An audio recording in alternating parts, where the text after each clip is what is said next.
समय का सदुपयोग। समय का सदुपयोग जो करता है उसी व्यक्ति को समय के साथ अच्छे परिणाम मिलते हैं। ऐसा ही हुआ जब सोनू और वानी के एनुअल एग्जाम्स आने वाले थे। अरे, अब तक पढ़ रही हो? चलो खाना खाते हैं। बस थोड़ा सा प्रोजेक्ट बचा है, नहीं किया तो टीचर डांटेंगी। और अगले वीक से एग्जाम्स भी तो शुरू हो रहे हैं। वानी बहुत ही मेहनती और समय का सदुपयोग करने वाली बच्ची थी, जबकि उसका भाई सोनू बहुत ही लापरवाह और शैतान बच्चा था। हर काम कल पर टालता था। तुम्हारा प्रोजेक्ट हो गया? अभी से प्रोजेक्ट? वो तो 6th पीरियड में देना है। अभी भी 2 पीरियड बचे हैं। मैं झट से कर लूँगा। अब जल्दी आओ, भूख लगी है और खेलना भी है। अरे सुनो, रुको, नहीं करोगे तो टीचर डांटेंगी। सोनू और वानी के मम्मी पापा हमेशा सोनू को वानी का उदाहरण देकर समझाते थे। देखो सोनू बेटा, अब तुम बड़े हो गए हो। खेल के साथ साथ तुम्हें अपनी पढ़ाई पर भी ध्यान देना चाहिए। हाँ मम्मी, कल से पक्का। सोनू, समय का सदुपयोग करना अपनी बहन से सीखो।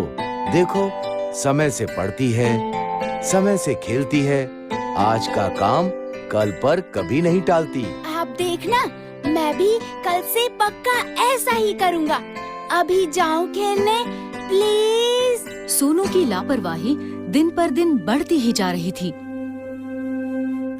और आखिरकार एग्जाम्स के दिन भी नजदीक आ ही गए। सोनू वानी की परीक्षा में अब केवल 2 दिन बाकी थे। बच्चों, अगले सोमवार से तो तुम दोनों की परीक्षाएं शुरू हो रही है ना? खूब मन लगाकर पढ़ो और अच्छे से परीक्षा दो। सोनू, मुझे तुम्हारी बहुत चिंता हो रही है बेटा।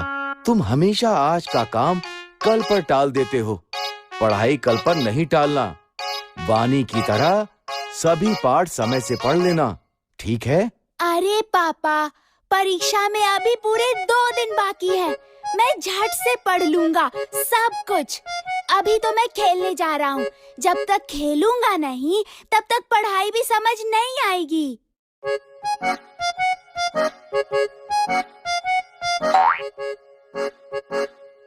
अरे वानी, देखो ना, कितना सुहाना मौसम हो रहा है।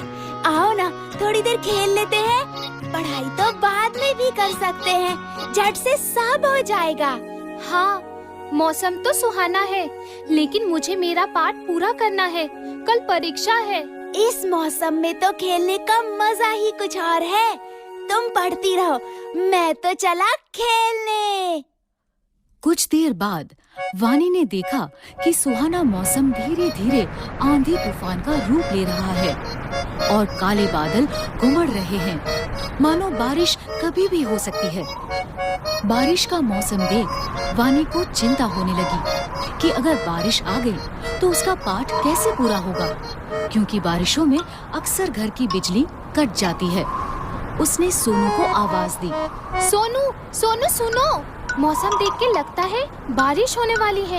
शायद रात को बिजली भी कट जाए। खेलना छोड़ो और आकर अपना पाठ पूरा कर लो, वरना कल परीक्षा में क्या लिखोगे? चिंता मत करो वानी, अभी तो दोपहर ही हो रही है। रात को बैठकर मैं फटाफट सब खत्म कर लूँगा। बिजली नहीं जाएगी, बल्कि बारिश के बाद पढ़ने में और मजा आएगा।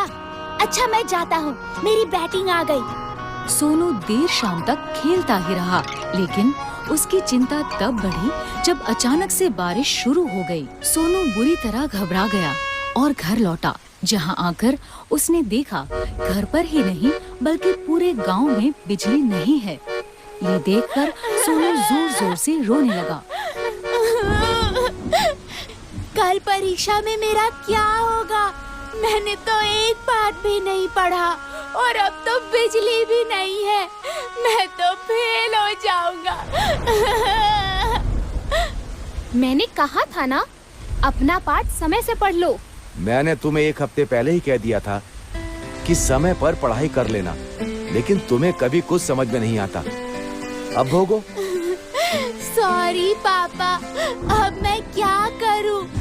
काश मैंने सही समय पर ही अपने पाठ पढ़ लिए होते।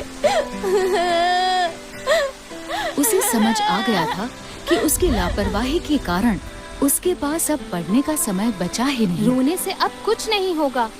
अब समझ आया कि सब तुम्हें क्यों समझाते थे। अब रोना बंद करो और चलो मेरे साथ। मैंने अपनी पढ़ाई समय पर ही पूरी कर ली थी।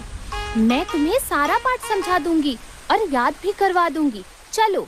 अगले दिन दोनों बच्चे खुशी खुशी परीक्षा देने गए। जो समय का करे सम्मान, भविष्य में वो कहलाए महान।